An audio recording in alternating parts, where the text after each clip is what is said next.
Hey everyone, it's Robin, RS Island Crafts, and welcome to my studio. This is my Whip It Wednesday where I show you the crafty goodness that I've been up to this week.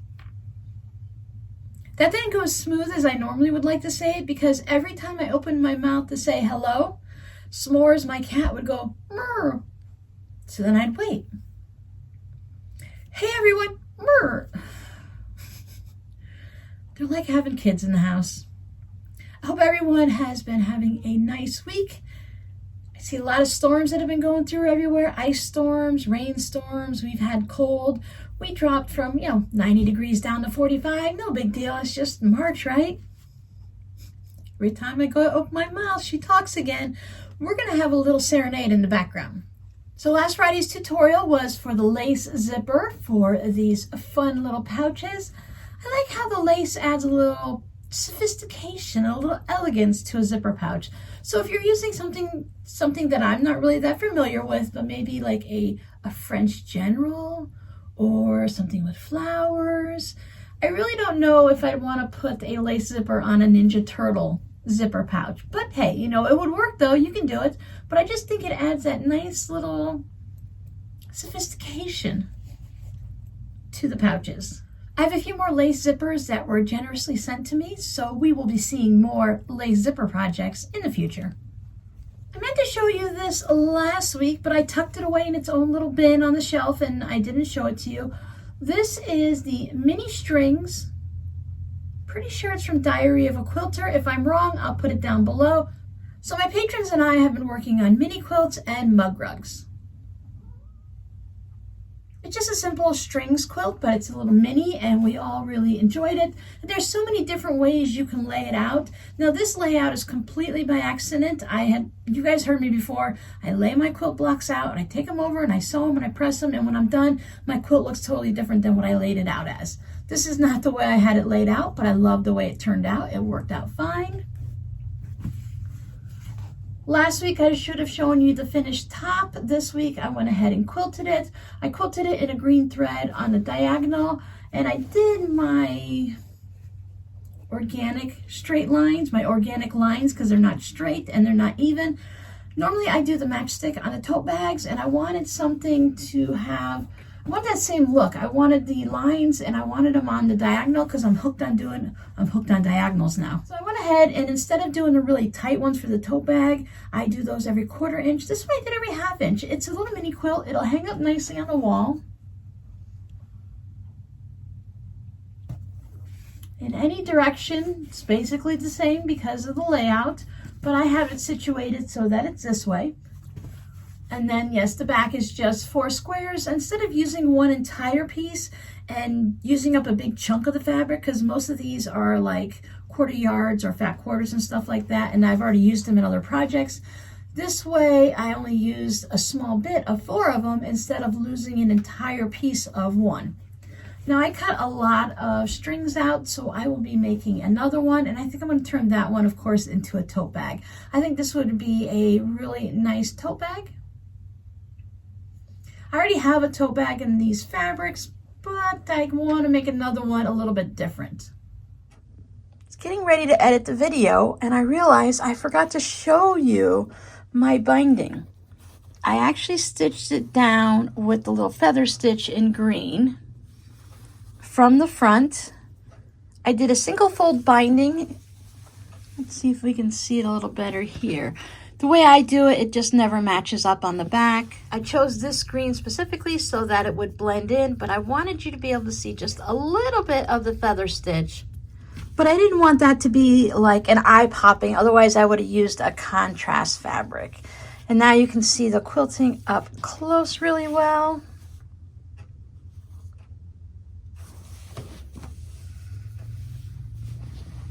So I love the way this turned out. Now this shows you what we're working on next. We have a new mini quilt that we're working on, and I am still in pieces because we just started the first week with 1/2 square triangles. We're going to need to do some flying geese coming up, but this is the fabric that I'm using. I should give you a better look. This was not a layer cake, because I think that's a name specifically to Moda, but this was a 10-inch charm, which isn't a charm pack a Moda thing anyway, so I'm not sure how you can get away with that. But anyways, it's 10-inch pieces of all these different fabrics from the same line. And we're turning it into a little mini quilt. This one is going to be little again. I think it's only like 12 by 15, if that. We're doing mini quilts. We're not doing like a 24-inch mini quilt. This guy's about 15.5 inches, 15 inches square. Sometimes when you see a mini quilt, it's really like a small baby quilt or a very large wall hanging. No, I wanted to have fun and do small projects that we can work on each month and get them done. So if you're interested, go over and check out my Patreon channel. It's linked down below. And you guys, if you'd like to, you can join in on all of the little mini quilt fun. Maybe next week you'll see an actual quilt top for this one, a mini quilt top. I've mentioned it a lot in the last couple weeks, but I was doing a lot of tax stuff again, and fingers crossed that I've got it all done, sent off to someone who knows more about taxes and how to file them than I do. So let's just all hope that I gave them all the proper information and they don't need any more, and nothing scary is going to happen between now and when the IRS starts playing with the numbers. So I got only a little bit of time to work on stuff. I spent a lot of afternoons and evenings working on that stuff, but we should get more crafting time and more sewing time in upcoming weeks. I worked on my birdie stitches a little bit. I think you saw the red and the orange. I did the yellow and the green and the rainbow on the belly, and I've just started on the blue. So some mornings when I have a little bit of time to sit down for 15-20 minutes, maybe an hour if I'm lucky, or at the end of the day when I haven't fallen asleep in my chair yet, I thought I'd go ahead and put a few stitches in. Sometimes at night it's a little bit harder because it's dark and your eyes are a little tired, but I just get a little bit done. I had to start thinking about April's block and what fabrics I'm going to use around it. I have to look at it, but April's Easter, so I'm hoping some pastel colors. It all depends on what the Birdie looks like. Birdie Stitches has their own little basket. I previously made this flamingo pouch, so I have all of my accoutrements in here. So I keep my needle and my floss, just so that like a lot of things are going to carry on from block to block. Like I don't know if I'm going to make the birdies the same color every month, but I'd like to keep it in here until I'm done with the entire 12-month year, instead of putting away the floss every month when I'm done with it, so that if I really like this blue color, maybe I want to do it again. Maybe it'll work for me for the 4th of July one or something like that. So I just want to make sure I keep everything all together and I don't have to try to figure out where I put it and I lose it or anything. So that's why having it in here, having my fabric in here. I haven't even cut all of my pieces. I still have the entire yardage that I purchased. It's a little harder to lose an entire bin basket like this than it is to lose just like your needles or your thimble or your fabric. It also stops me from using that light gray fabric for another project because out of sight, out of mind. Last week I told you about the new game on the new challenge I'm giving myself, that if anyone sends me some scraps or a fabric donation, that I need to use that fabric within a week, hopefully, if at all possible. So I did start a project with last week's fabrics, and no, it wasn't the green doggies. I did come up with an idea for it. I didn't want to just make a zipper pouch. It's a great size to make a zipper pouch, but it's not a challenge for me to just say, any day I can say, oh, I'm gonna make a zipper pouch and just stitch up a zipper pouch.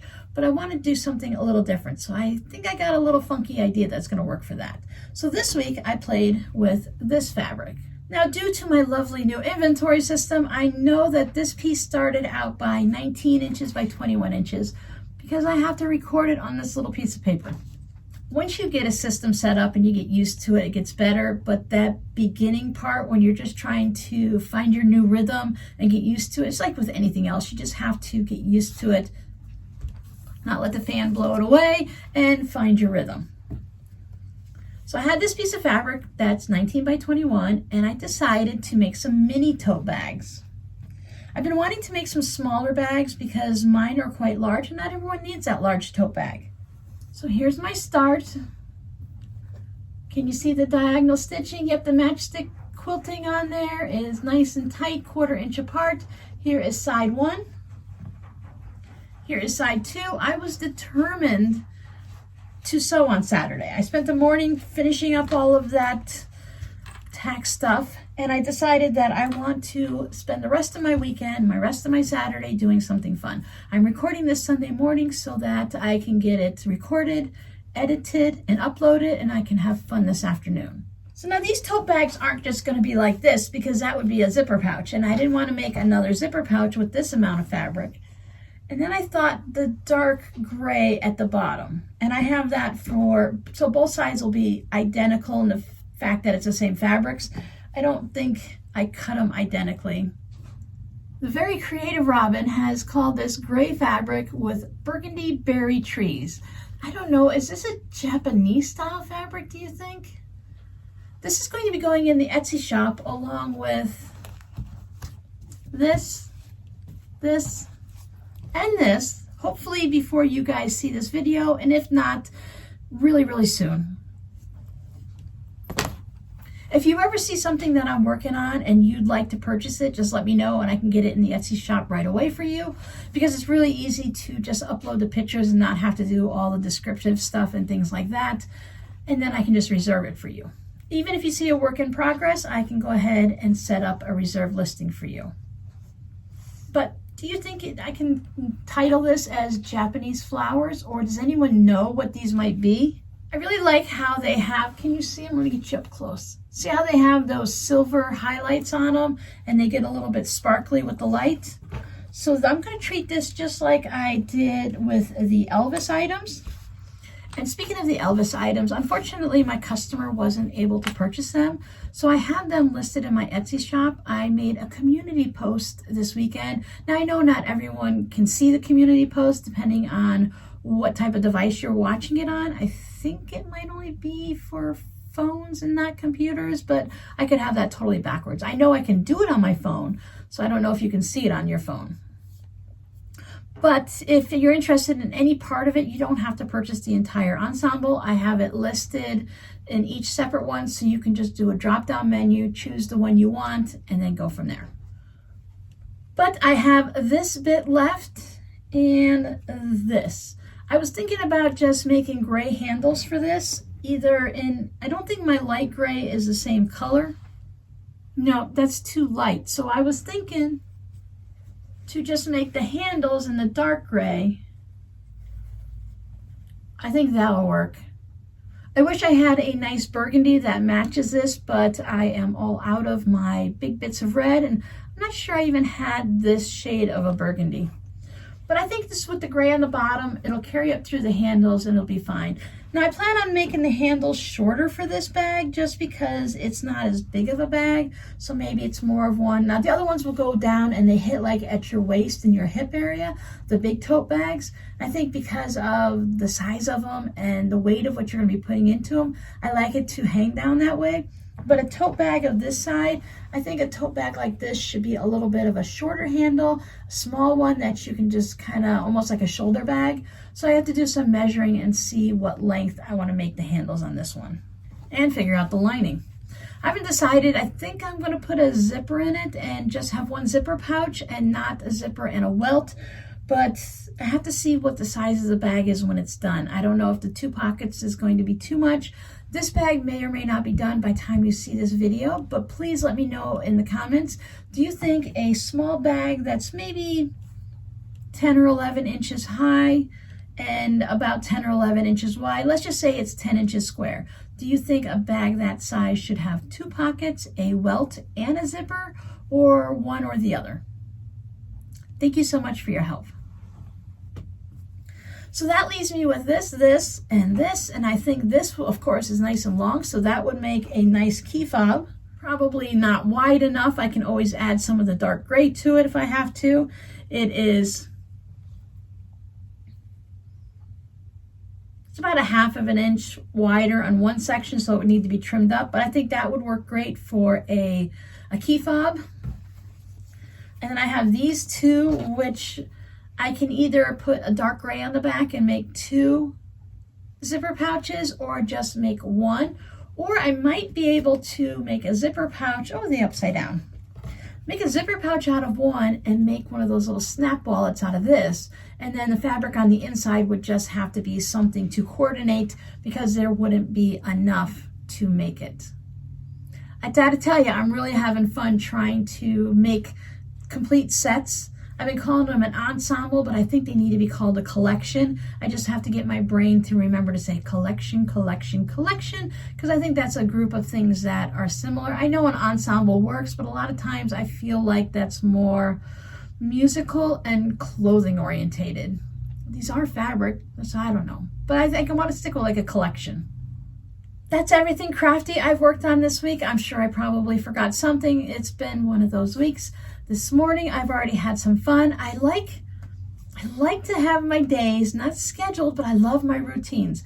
So it's nice to get back into a little bit of a routine. I've been wanting to do some baking for a bit now, but I just haven't had time. So I've got a big bowl of dough rising. I like to use one of those Mormon family recipes that I got offline. I'll put it down below in the description box. It is from like a family that had 10 kids or something like that. You use 10 cups of flour, which is almost like an entire bag. I need to purchase a bag of flour anytime I want to make bread. Between what you put in the bread and what you use to roll it out and to make your stuff, you pretty much go through an entire bag. So that gives you an idea. 2 packets of yeast. So that gives a nice amount, and it makes this fluffy bread, and it makes such fluffy rolls. And I usually get 4 loaves of bread, 2 of the large full-size ones, and 2 of a little bit of a smaller pan that I picked up at the Dollar Tree. So my big ones are like a Walmart meatloaf bread pan, and then the smaller ones are just a little bit smaller than Dollar Tree. They don't always get up as tall, and they're a little narrower. So that gives me that, and I put my bread in the freezer. This way I only have to do this like once, and it lasts me for the majority of a month. And then the extras, I can make cinnamon rolls, I can make a couple pizzas, I make some hamburger rolls. You get a lot of dough out of this. So if you want to try this out, just realize you're either going to make several loaves of bread, or you're going to make a bunch of pizzas, or just make a whole bunch of rolls to put in the freezer. The rolls themselves, they freeze really well, and I cook them, freeze them, on a sheet pan, like on a cookie sheet, and then they go in a Ziploc bag, and I just pop them out when I want one, and I let it defrost or pop it in the toaster or something like that, and I just take it out in the morning and it's ready for lunchtime, and I can make a burger, or I even like to have a sandwich on a roll. We got really used to having sandwiches on hamburger rolls, because at one point we're like, oh no, there's no bread left, but mom always buys 6 things of hamburger rolls. Let's just have a ham and cheese sandwich on a hamburger roll. I think they're really good like that. I like it. It's not a sub roll or a hoagie or a grinder. We grew up in Connecticut. That's where I was born until I was 13, and we called them grinders. And then when we came down here and they were called subs, we had a really big cultural shock going from Connecticut to Florida. Pop instead of soda. I thought someone kept wanting to give me like popcorn, and down south, maybe you don't say the whole word and it's pop. So we had sneakers, and they have tennis shoes, and I don't know, just a whole bunch of different things like that. So it was a little bit of a shock. When I asked for a grinder, people just went, huh? So instead of having that big amount of a really, not dense, but really thick sub roll, it's nice just to have a fluffy little hamburger bun. Keep coming back each week, and you're going to learn something new. Whether it's weird or strange or same as what you do, but you're always going to pick up something new about Robin when you come on a WiP It Wednesday. So I have to go put my clothes in the dryer. I have to go check on my dough to see if it's risen enough so that I can go ahead and start separating it out. That way, after lunch, I can start finishing up this. It feels so good to just put on some type of a movie and to just go ahead and put on the walking foot and just stitch away. There's not too much thought to it because I mark all my lines first, so then afterwards I can just stitch and I don't have to worry about measuring anything. The movie I watched yesterday while knitting was a little bit of red. Have you seen that new Disney movie? Something about red. This girl turns into a red panda, and I thought it was the cutest movie. I think that's going to be one of those ones that kids watch over and over again. Disney really knows how to, they know how to get your kids hooked on a movie so that you listen to the music over and over again and that you watch the movie over and over again. So that's it for me this week. I hope you guys are having a crafty week. Even though many of you have snow and ice and cold weather, I hope you're able to start planning for your garden, because springtime really, it doesn't feel like it, but it's not that far away. Your scrappy word for today is fancy, because lace zippers are fancy. If you want to hang out with me for a little bit more today, please check out this video here or there. And if you haven't subscribed to my channel yet, go ahead and click on Fiona Flamingo is a crocheted flamingo, and she is my little picture down there. Thanks for hanging out with me. I'll see you guys next time. Bye.